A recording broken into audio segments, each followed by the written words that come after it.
लेकिन खुद गांधी जी ने बुलावा क्यों भेजा? जाहिर है भेड़ों जैसे हमारे झुंड को अपने साथ शामिल करना होगा। उनके असर से बचे रहना। वो भगवान नहीं है। हम अपनी बात पर कायम रहेंगे।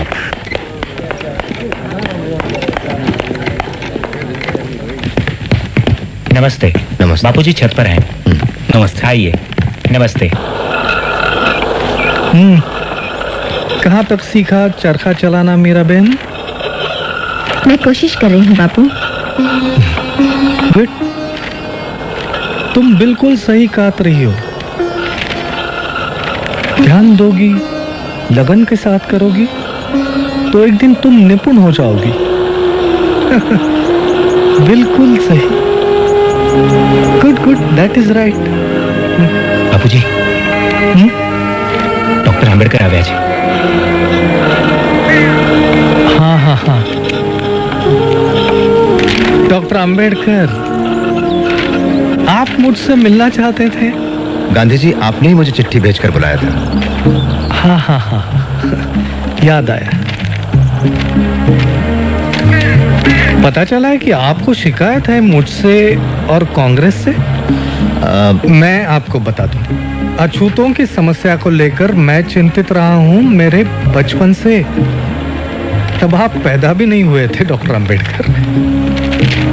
मेरे प्रयासों से ये बात कांग्रेस के मंच पर भी उठाई गई। और यही नहीं,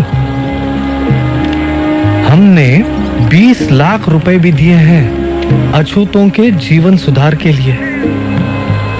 आश्चर्य की बात है कि आप जैसा व्यक्ति कैसे विरोध कर सकता है मेरा और कांग्रेस का।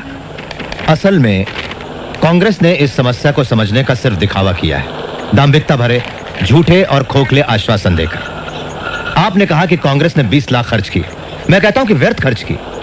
अगर कांग्रेस अपना दायित्व समझती है तो कांग्रेस का सदस्य बनने की शर्त होनी चाहिए छुआछूत ना मानना, ना कि खादी पहनना। आप कहते हैं कि ब्रिटिशों के मन में हमारे लिए कोई बदलाव नहीं आया। मैं ये पूछता हूं कि हिंदुओं के मन में भी कहां बदलाव आया है हमारे लिए? जब तक वो अड़ियल बने रहेंगे तब तक हम विश्वास नहीं करेंगे हिंदुओं पर, कांग्रेस पर या किसी महात्मा पर। इतिहास साक्षी है कि महात्मा हवा के झोंके जैसे होते हैं, जो धूल तो उड़ाते हैं लेकिन ठोस कुछ नहीं करते।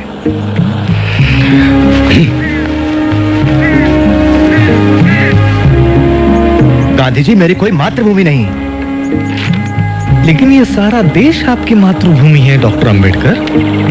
और जहां तक राउंड टेबल कॉन्फ्रेंस के बारे में मैंने पढ़ा, उससे यह साबित होता है कि आप एक सच्चे और निष्ठावान देशभक्त हो। इसे मैं अपनी मातृभूमि कैसे कह सकता हूं जहां कुत्ते बिल्लियों जैसा सलूक होता है हमारे साथ?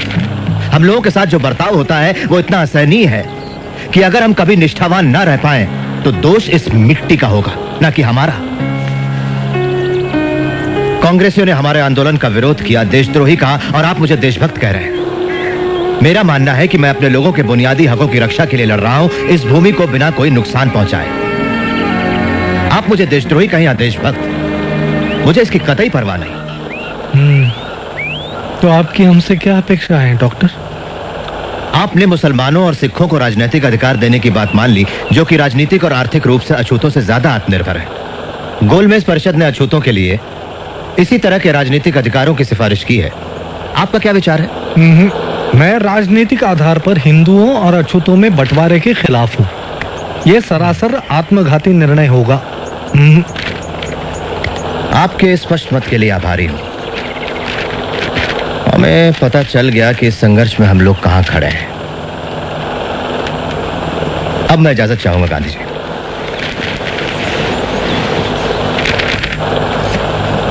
इतना असंयम? महादेव भाई। जी बापू। उन्होंने ऐसा क्यों कहा कि उनकी कोई मातृभूमि नहीं?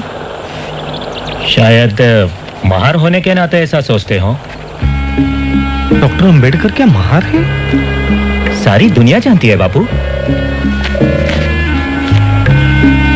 सारी दुनिया जानती होगी पर मैं नहीं। मुझे किसी ने क्यों नहीं बताया उनके बारे में?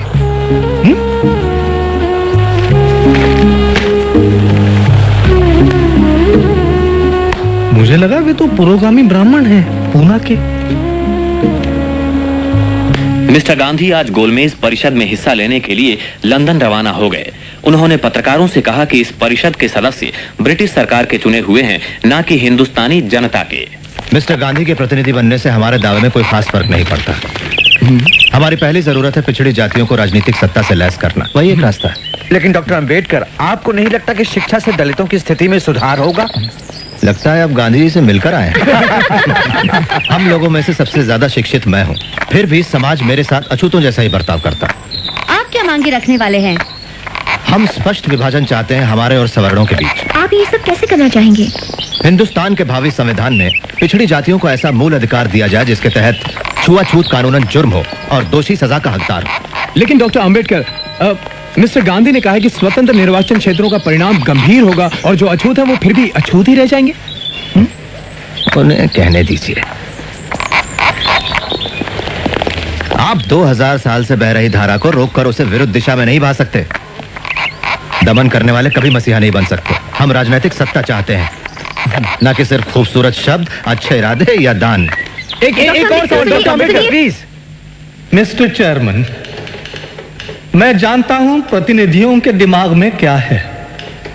अल्पसंख्यक वर्गों के उचित प्रतिनिधित्व का प्रश्न। हम राजी हैं मुसलमानों और सिखों को विशेष स्थान देकर समझौता करने के लिए, अर्थात इसके कुछ ठोस ऐतिहासिक कारण भी हैं। लेकिन जहां तक अछूतों का सवाल है, मैं और कांग्रेस दोनों विरुद्ध हैं उन्हें खास प्रतिनिधित्व देने के मामले में। अछूत हिंदू धर्म का ही एक हिस्सा है और उन्हें इससे अलग नहीं किया जा सकता। धन्यवाद। हमारे खिलाफ लड़ाई का बिल्कुल बच गया। भीम, क्या हुआ? उन्होंने अल्पसंख्यक कमेटी को स्थगित कर दिया है। मैंने सुना है कि वो मुसलमानों के साथ एक सौदा करने वाले हैं। सौदा किस तरह का? कांग्रेस मुसलमानों की 14 मांगे मान लेगी अगर मुसलमान हमारा विरोध करें तो।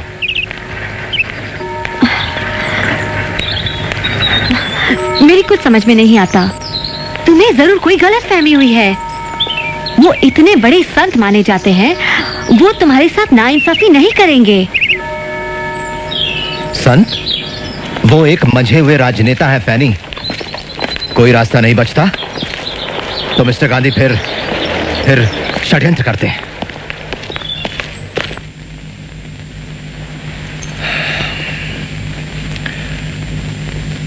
मिस्टर प्राइम मिनिस्टर और साथियों,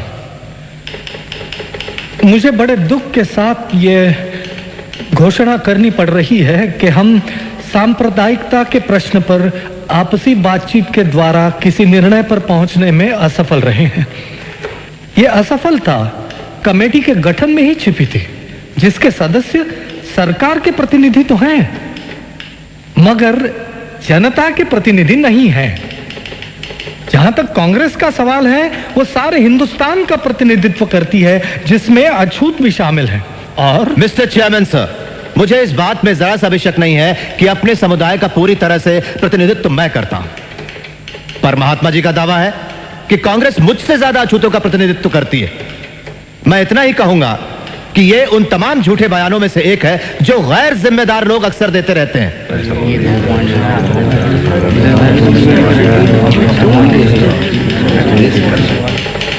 ऐसे टेलीग्राम पिछड़ी जातियों के लोग मेरे पास देश के कोने कोने से भेज रहे हैं। उनका कांग्रेस के आंदोलन पर बिल्कुल भरोसा नहीं है और वे कांग्रेस कार्यकर्ताओं के काम के तरीके का विरोध करते हैं। मैं एक और बात बताना चाहता हूं मिस्टर प्राइम मिनिस्टर, कि अछूत वर्ग हिंदुस्तान में सत्ता परिवर्तन के लिए शोर नहीं मचा रहा है, लेकिन अगर यह हस्तांतरण होता है तो सत्ता सिर्फ कुछ लोगों के हाथों में, विशिष्ट वर्गों में या किसी खास दल के कब्जे में नहीं होनी चाहिए। उस सत्ता में सारे समुदायों की सही साझेदारी होनी चाहिए।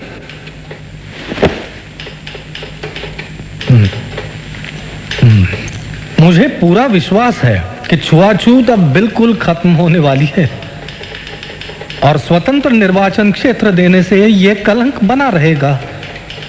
मैं हिंदुस्तान के एक कोने से दूसरे कोने तक जाकर यह समझाना चाहूंगा अछूतों को कि छुआछूत हटाने का यह तरीका नहीं है। मेरे लिए तो छुआछूत जिंदा रहने से बेहतर है हिंदू धर्म की मौत। मैं बड़ी इज्जत करता हूं डॉक्टर अंबेडकर की, पर ऐसा लगता है कि जिस भयानक अन्याय की चक्की में वे पिस चुके हैं और संभवतः जिन कटु अनुभवों से वे गुजरे हैं, उनके कारण वे गुमराह हो गए हैं। डॉक्टर अंबेडकर का यह दावा कि वे समस्त अछूतों की वकालत करते हैं बिल्कुल उचित नहीं है। मैं ये विनयता से कहता हूं कि मैं प्रतिनिधित्व करता हूं हिंदुस्तान के समस्त अछूतों का। अछूतों के राजनीतिक अधिकारों की जो लोग बातें करते हैं, अपने हिंदुस्तान को कतई नहीं जानते। प्राणों की बाजी लगाकर इस तरह के राजनीतिक बंटवारे का मैं विरोध करूंगा।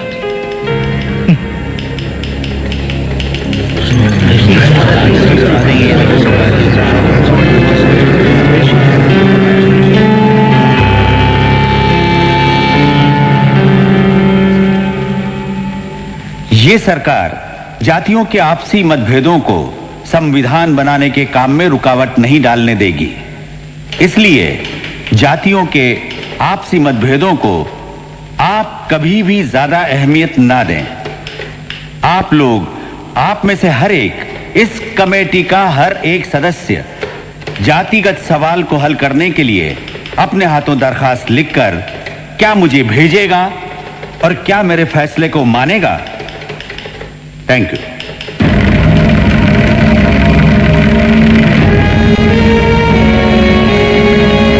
ब्रिटेन के पंत प्रधान मिस्टर मैकडोनाल्ड ने पिछड़ी जातियों को स्वतंत्र निर्वाचन क्षेत्र देने की घोषणा की है।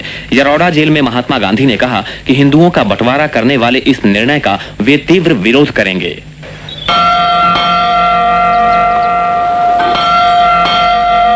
इसलिए हमने यह हमारा दायित्व समझा कि अल्पसंख्यकों के अधिकारों की रक्षा करने के लिए उन्हें उचित अनुपात में विधानमंडल का प्रतिनिधित्व दिया जाए।